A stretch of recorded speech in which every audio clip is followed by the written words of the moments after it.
Hello and welcome to the MBYogi podcast, where you'll learn to master the business of yoga. MBYogi is a proud part of the Wander Barn Podcast Network, and I'm your host, Amanda Kingsmith. I'm a 500-hour registered yoga teacher, a yoga business coach, and a total business geek. Here at MBYogi, you'll learn everything you need to know to create a sustainable yoga business by learning from myself and guests from around the world about how they built their yoga businesses, and about how you too can become a successful yoga teacher, studio owner, and much more. All right, let's dive in.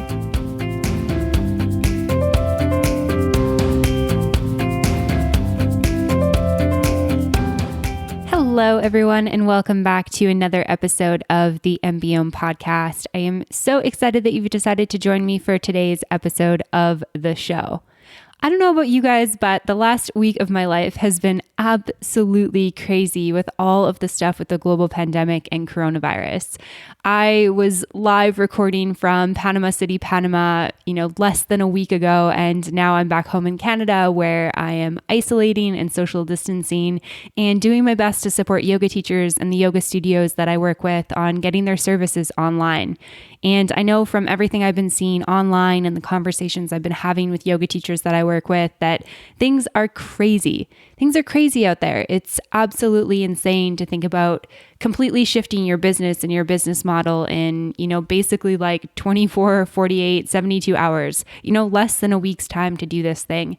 And while, for many of you, this is the push that's gotten you to create the YouTube channel or make the videos. For others, this is super stressful because classes are getting cut and we're losing income. And that's really, really hard to think about, especially because as yoga teachers, we're independent contractors and business owners, and, it can be a really challenging time. So that in part is why I'm really excited for today's episode of the show.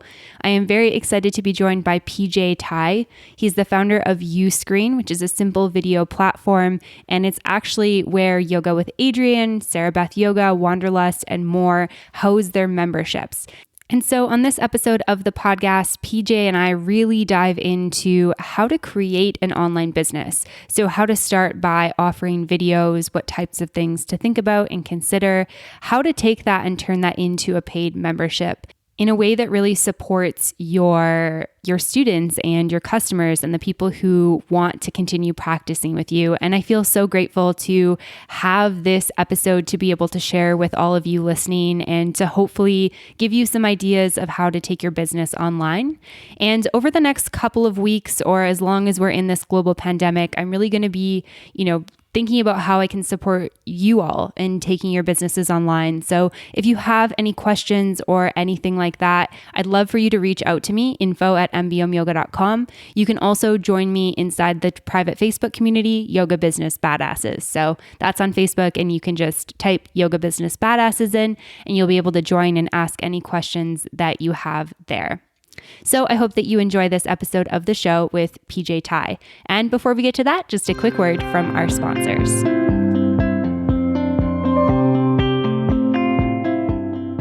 This episode is brought to you by OfferingTree. If you're looking to get your yoga classes online in a hurry, I recommend checking out OfferingTree. They make it easy to schedule and take payments for online classes with Zoom, Skype, YouTube, and other video conferencing tools. OfferingTree set out to make creating your digital presence fun, easy, and affordable. With one account, you can create a website in minutes with email marketing tools to collect email addresses, allowing you to send newsletters and automated emails to your subscribers. It all works seamlessly together with one account and one subscription. Forget spending all your time and energy just trying to remember what each account does and what your login information is. On top of that, OfferingTree has an embedded scheduling feature, so if you already have a website that you love, you can use it for online payments and scheduling. To learn more about what OfferingTree can do for your digital presence, visit offeringtree.com/MBYogi. OfferingTree has been supporting MBYogi for over a year now, and I not only love the product, but I also love the people. OfferingTree is providing special pricing for MBYogi listeners, so be sure to visit offeringtree.com/MBYogi. That's offeringtree.com/MBYogi to receive the discount.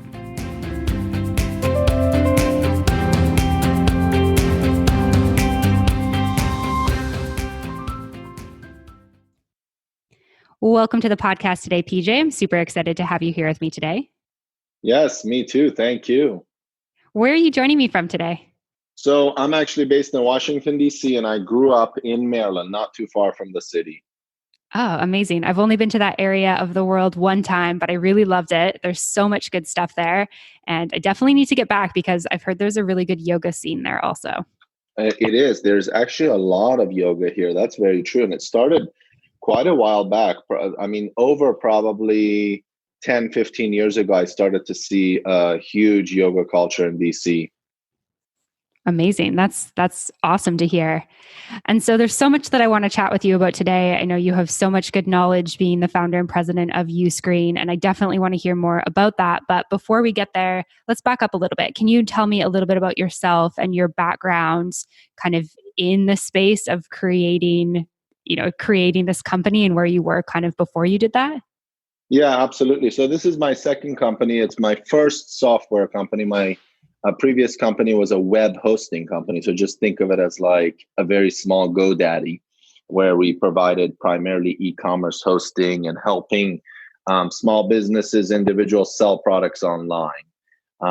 So we had a simple software and the hosting to go along with it to sell physical goods. Now, Uscreen helps you sell digital goods, digital subscriptions. So it's kind of similar in some ways.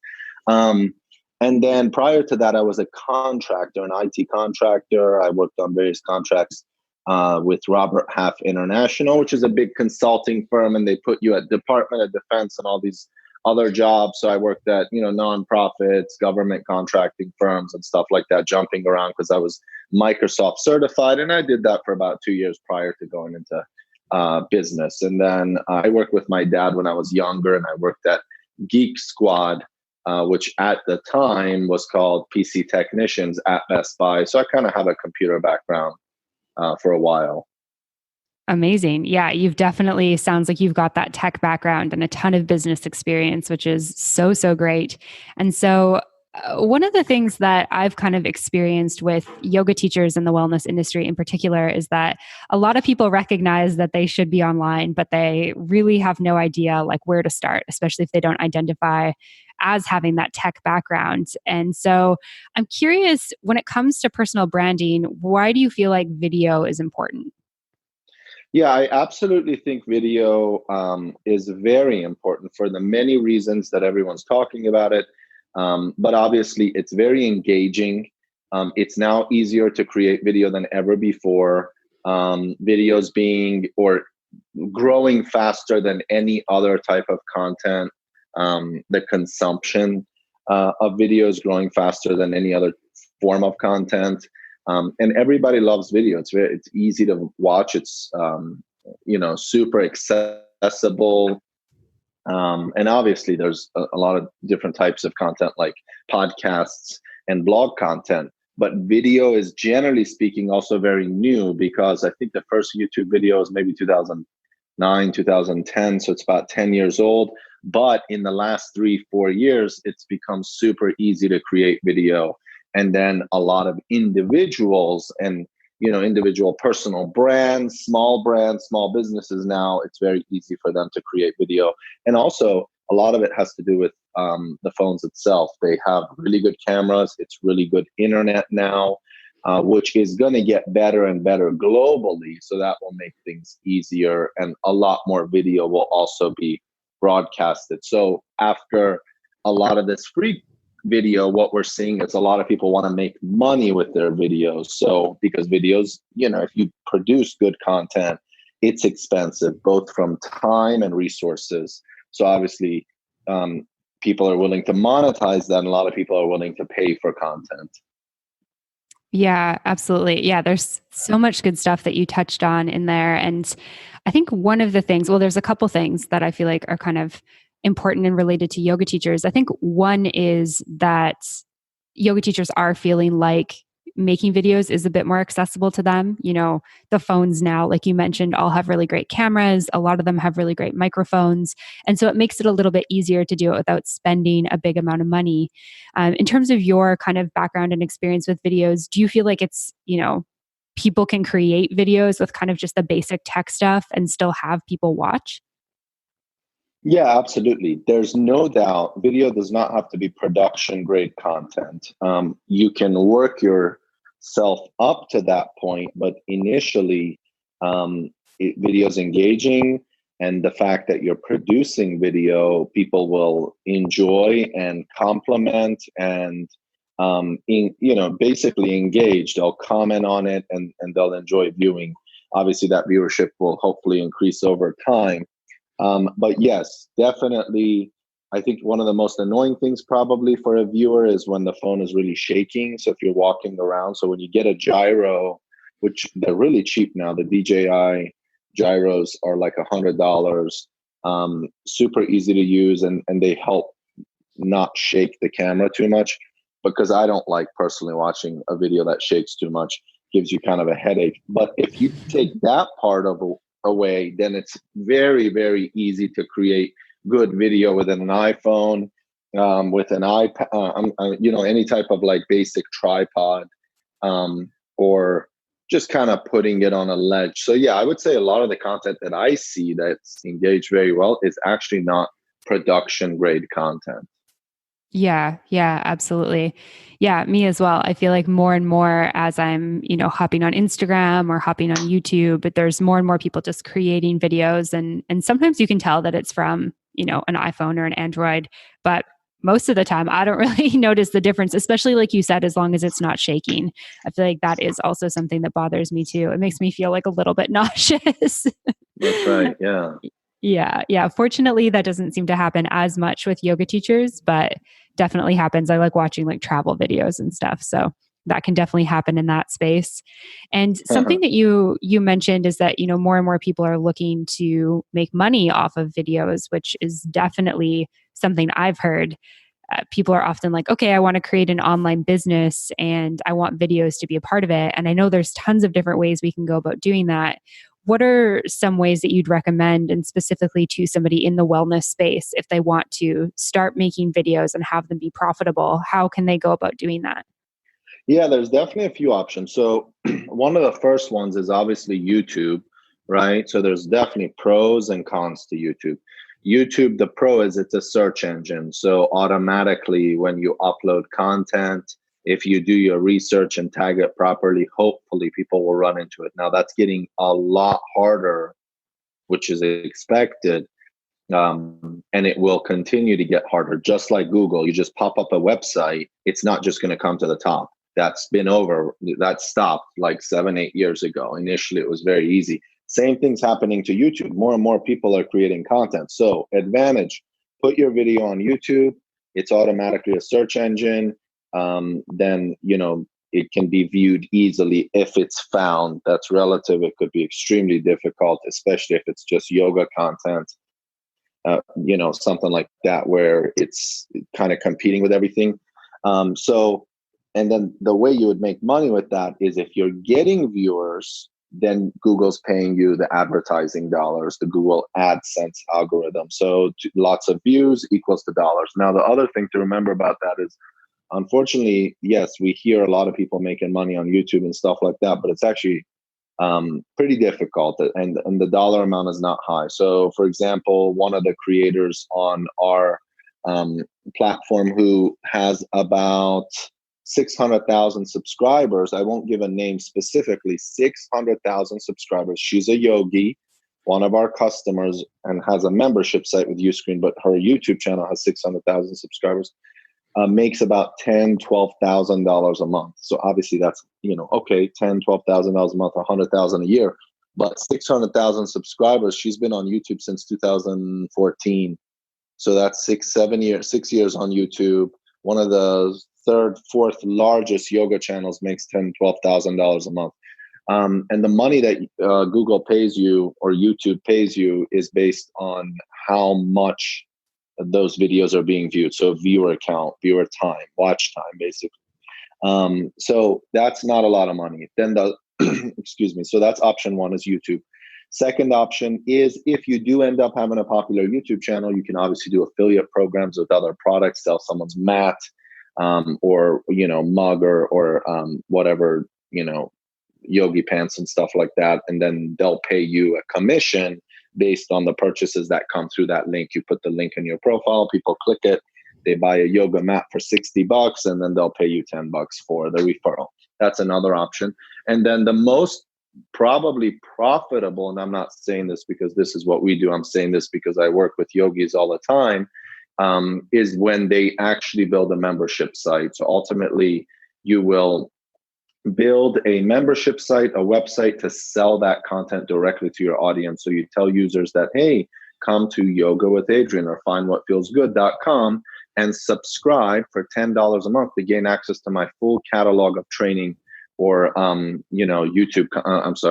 for my membership content. And then they'll come and subscribe and gain access to that content. You also have their email, and you directly control what they pay you, what you can upsell them, and the content that they see. So that's one of the most profitable ways, because one, you own your audience, you're collecting emails, even if they don't subscribe. So you're going to be able to remarket to them. Emails, there's money in emails. So that's absolutely one way you can monetize over time, is to collect emails. Unfortunately, with YouTube, you can have 600,000 subscribers, but you don't know a single email. So that subscriber number is really a vanity number. It almost doesn't have much meaning except for the fact that you're kind of in their feed.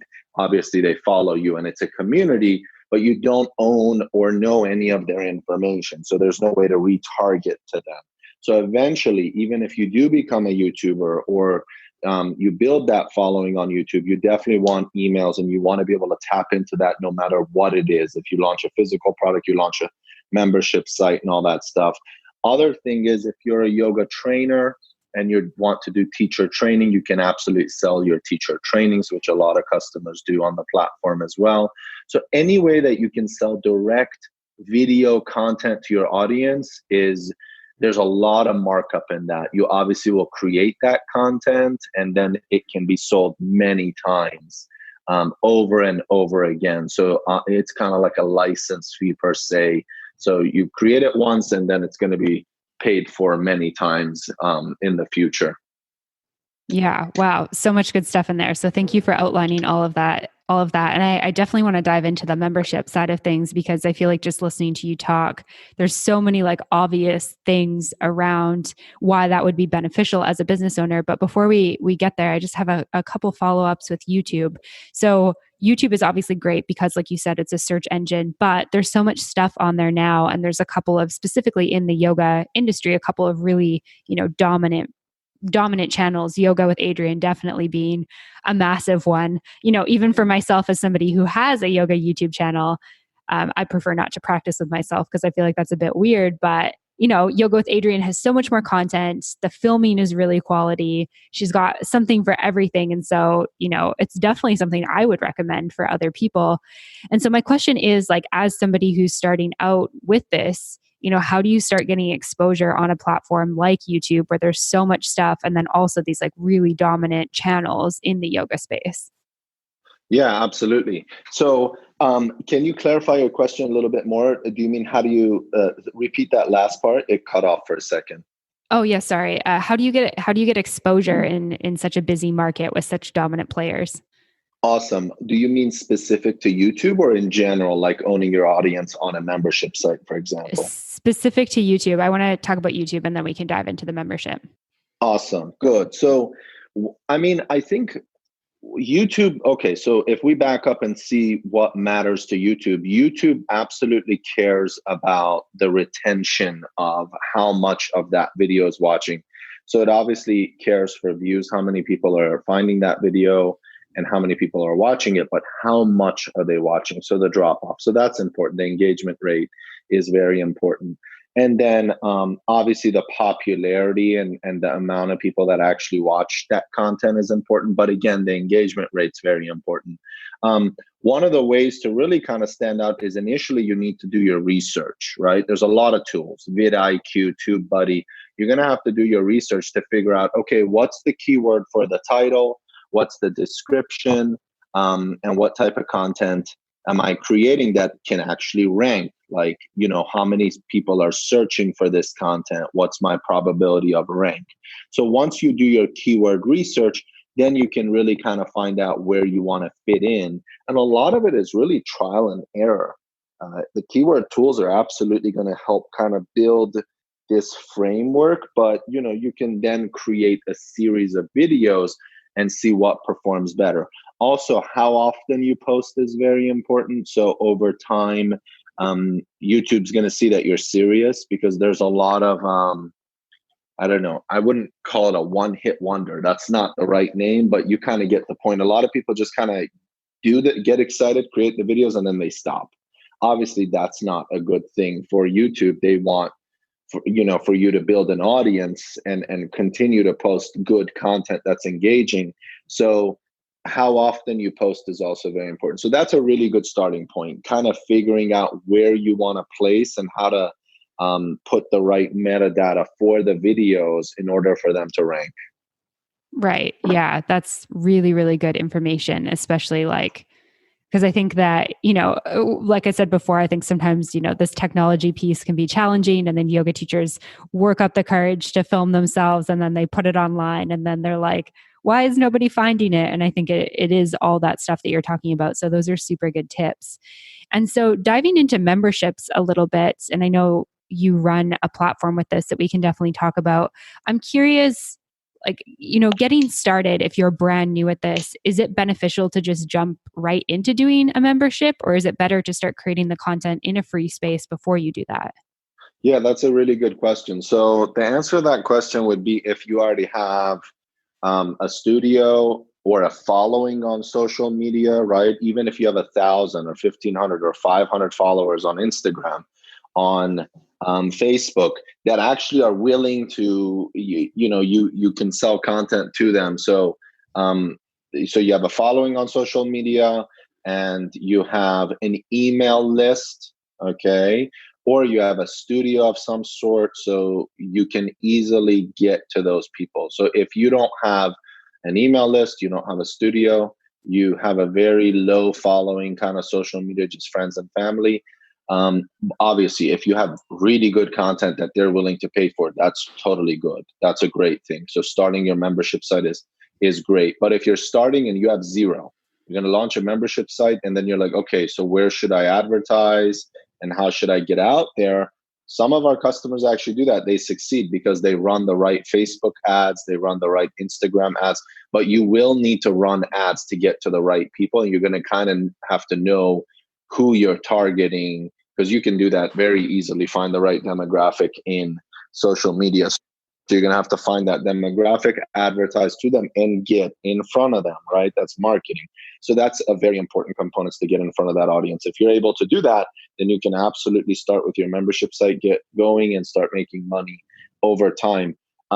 There's a yogi that works with us, Sarah Beth Yoga. She actually does this really well. So she's a YouTuber, and she kind of explains YouTube as being top of her funnel.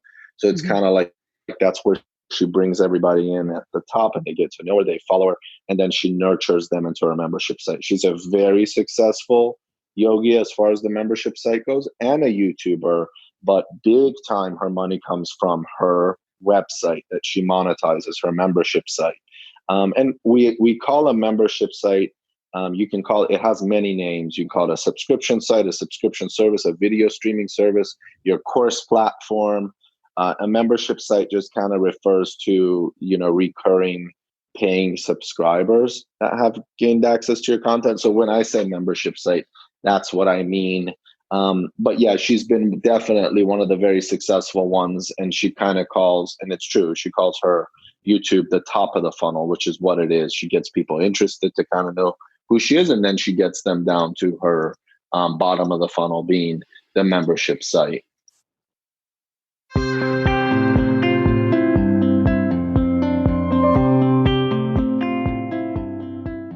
This episode is brought to you by BeYogi. If you are in yoga teacher training, a full-time teacher, or a part-time teacher, BeYogi has the best rated yoga liability insurance to keep you covered in the event an injury happens.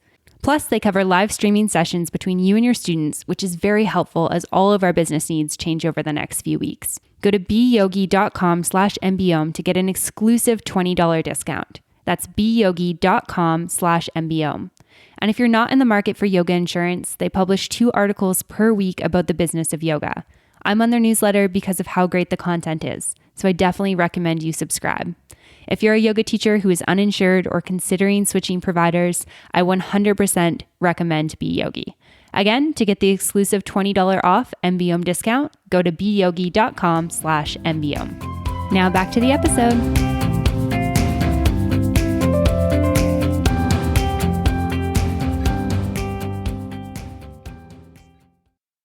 And so with, somebody like Sarah Beth, since you said she's doing this really well, what is kind of her, I guess, way of convincing people that her content is worth paying for? I mean, obviously, a good service or product will speak for itself. But I think there's also, when you give your stuff away for free, there's always this balance of if people can get everything they need from the free stuff, why do they pay? So I'm kind of curious, what her value proposition for people is. Yeah, absolutely. So yeah, exactly. Sarah Beth does a really good job, and she's a good example of a YouTuber with a lot of subscribers on YouTube who also has a really successful membership site, a lot more successful than her YouTube revenue. And she takes all of her YouTube content. It doesn't have any ads. And there's also a community aspect to the membership site.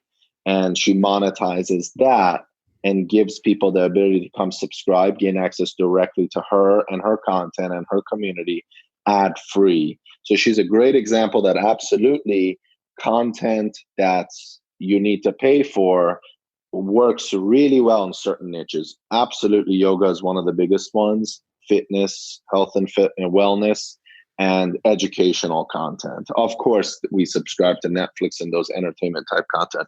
Anything niche works really well. Yoga is a niche within health and wellness, so niches work extremely well.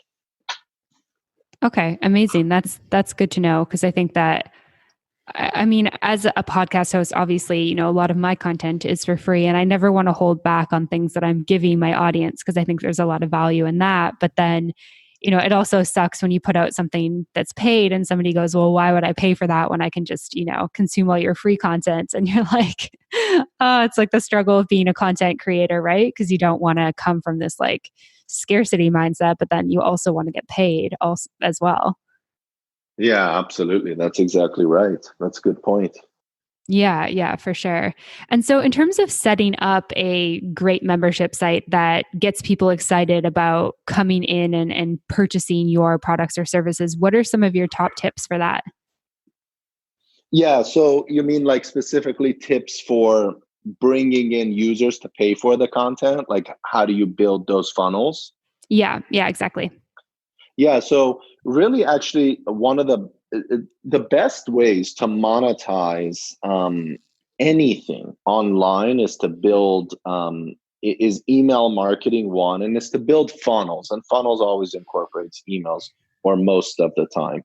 So within our platform or many other tools outside of the platform, you can build email marketing, automations, and funnels. So good example. Okay, so we have a tool built into our platform. It's called LeadZen. It converts followers into customers, and it's a funnel where it collects your email address, gives you one free video, and then over time you educate that customer on what you're offering in your membership site, and then convert them into a paying subscriber. So all the tracking, if they open the email, send another one, all those things are built in, and that works really well because you can take an Instagram following and tell them, hey, you want a free video? They come, they click the video, they put in their email, they get the free video, and then they're constantly getting your emails in a very organized fashion, telling them about the membership site, the value of that, your training or whatever that may be. So that's one of the most effective ways. Obviously, you can send them to your sales landing page, which we provide you and stuff, but funnels and educating them over email, by far, I think is one of the best ways to really kind of monetize and get the best conversion rate. Amazing. Yeah, that's a great tip. So thank you for that. And so I know you are the founder and president of a membership site called Uscreen. Can you tell me a little bit about Uscreen, what you guys do, and just a little bit about the business? Yeah, absolutely. So Uscreen's ultimately a platform which helps you distribute and sell your content. That means launching a membership site, selling teacher training, selling all your training content, courses, and then we get your content both on the website and also on apps. So you get your own mobile app, iOS and Android app. You can get on Apple TV, you can get on Roku, you can get on Fire TV and all that good stuff. And then we work with over about 600 fitness, health, and wellness customers, and about 200 are actually yoga. So Sarah Beth Yoga, Brett Larkin, Yoga with Adrian, Find What Feels Good. They're all customers. Tint Yoga. There's a lot of yoga sites. Some of the biggest brands work with us, which is pretty cool. Yeah, yeah, that's amazing. Those are all, names that I'm familiar with as a yoga teacher and people that I've practiced with on YouTube. So it's really cool to hear that they're creating memberships on your site and that they're building their businesses out that way. And I'm curious, like, what has been your experience, like, from a business standpoint of creating this membership site for, I guess, specifically working with wellness entrepreneurs? Yeah, absolutely. So I think what we do works extremely well for the wellness world because it gives you the ability to use our service and really quickly get yourself on the apps and build this beautiful membership site. And it's all in one. So it works really well for that audience. They expect that content in their pockets on those phones. And we make it easy. So in that case, the industry of health and wellness is very attracted to this product for that reason. And honestly, we do a really good job at it. And we were very early on.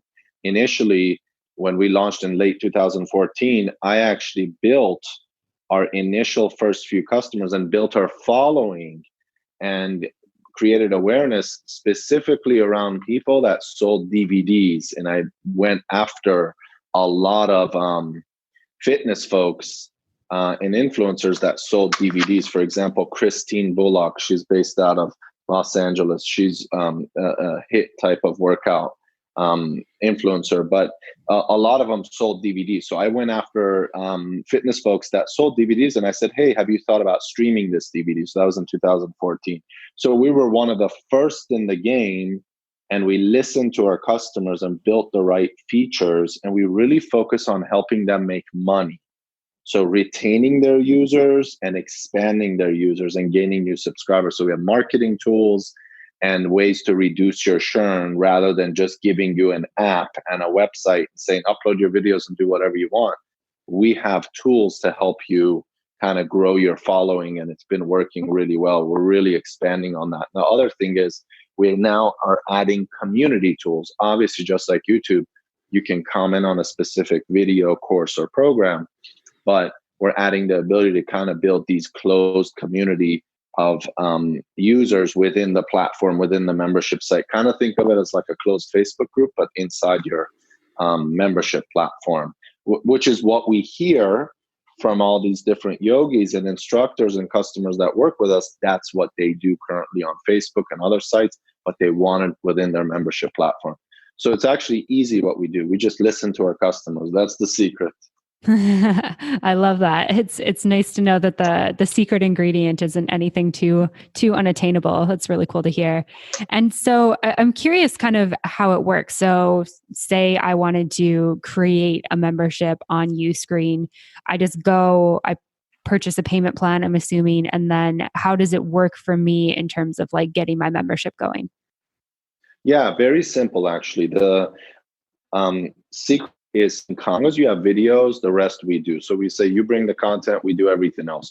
So you sign up, we give you an onboarding call, we set up your account, and it's very straightforward. You upload the videos, organize them. We have ready to go themes. So the website's just click and point. You can have over 10 themes to choose from. You order your apps. We do all the work. We publish them in your own developer account. And then now you have an app in the App Store called Find What Feels Good. Click it and it's your app, so in your brand. And then that's it. So you bring the videos and then you promote it to your audience. We do everything else. Oh, that's cool. And then is there like pricing packages or do the yoga teachers set their own prices in terms of how much they want the membership to cost?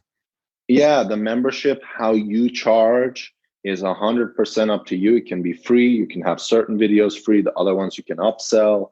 And what you charge for a subscription, one-time sales and programs. For example, Tint Yoga is a customer of ours. They have a membership site. I think it's $14.99 a month, but they also sell teacher training courses for $400, $1,000.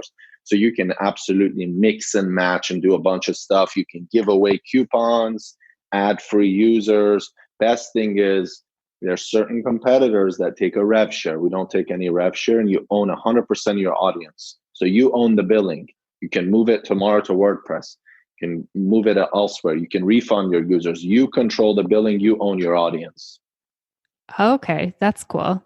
That's I don't know like a ton about this world but I know there's a couple other programs, and I feel like it's definitely very, very great that people are able to kind of own all that stuff on their own end. So essentially it's like they can create their membership, choose what they do with everything, but your platform's just there to support them and guide them as they create it. Absolutely. Yeah, we're simply the technical component. And we give you everything you need to get up and running, but we're not in any way, we don't touch your audience or own them or have rights or anything else. Yeah, that's super awesome. I've worked with lots of different softwares, and it's always, you know, I understand that the software maybe wants a part of it, but I really love the idea of just being able to have the tech side figured out, because it's so hard to figure that stuff out if you don't have that background. So grateful that you guys have been able to create that, and then, give yoga teachers this platform to be able to offer their services to their students. Yeah, absolutely. Yeah. So we really enjoy doing that, and it's been a success so far. So we're, working hard to continuously improve it. Amazing. That's great to hear. PJ, are there any other, tips or lessons that you want to share with listeners today that you've learned through your creating your business, or anything else you want to share about Uscreen? Yeah, absolutely. I think honestly that what I would say in a nutshell is yoga right now is probably one of the fastest growing I would say industries or types of content on our platform. That's what I know best, right? I know the customers that work on our platform, and I have a good understanding of YouTube. So in the case of who's very successful within Uscreen, I would say yoga's top five, right? Top five out of the industries and niches. So if you have a skill and you can create video content, which is super easy, but you have something to say and something to share, then absolutely yoga, membership sites and creating a following on YouTube and just kind of getting out there is very, very feasible. So I highly recommend looking into that. Amazing. And if people want to check out Uscreen or learn more about you and the business you've created, where can they go to find that? Absolutely. Yeah, you can email me directly. I'm happy to chat with you. It's PJ, so that's P as in Paul, J as in Jack, at uscreen.tv. That's the letter U and then screen.tv. And screen is like your computer screen. So it's www.uscreen.tv or pj at uscreen.tv. I'd love to hear from you and chat and show you how how things work and offer you YouTube advice and anything else. Amazing. Thank you so much for your time today, PJ. This has been such a value-packed conversation. So thank you so much for sharing with me and my listeners. Absolutely. It was a pleasure. Thank you. All right, everyone. I hope that you enjoyed that episode of the podcast and that you learned a lot about taking your business online in terms of creating videos and getting a sales funnel started and starting a membership site. I know that all of this can be super overwhelming. So if anyone has any questions, please make sure that you're reaching out. Once again, my email is info@mbomyoga.com. You can also book one-on-one sessions with me if you want to talk about anything having to do with taking your business online. If you're a studio owner or a yoga teacher who is having challenges during the global pandemic, please feel free to reach out or book a session at mbomyoga.com/consulting. As well, I understand that many people are out of a job right now, and if you need consultation but you can't afford the consultation rate, please just send me an email and I'd be more than happy to chat with you about that. All right, everyone, stay healthy, stay safe, and keep doing the great work that you're doing in the yoga world, and I'll see you soon. Namaste. Thank Thank you so much for tuning in for this episode of the podcast. To find links, notes, resources, and everything mentioned in today and all episodes of the show, you can head on over to mbyoga.com. You can find the podcast and myself on Facebook and social media at Mastering the Business of Yoga. And I would love for you to join the private Facebook community, Yoga Business Badasses. If you have any questions, comments, or feedback, please make sure you reach out to me at info@mbyoga.com. And last of all, if you enjoyed this episode of the show, please make sure you hit subscribe and leave a review for the podcast. It would mean the world. Thanks so much for listening, and I'll see you next week. Namaste.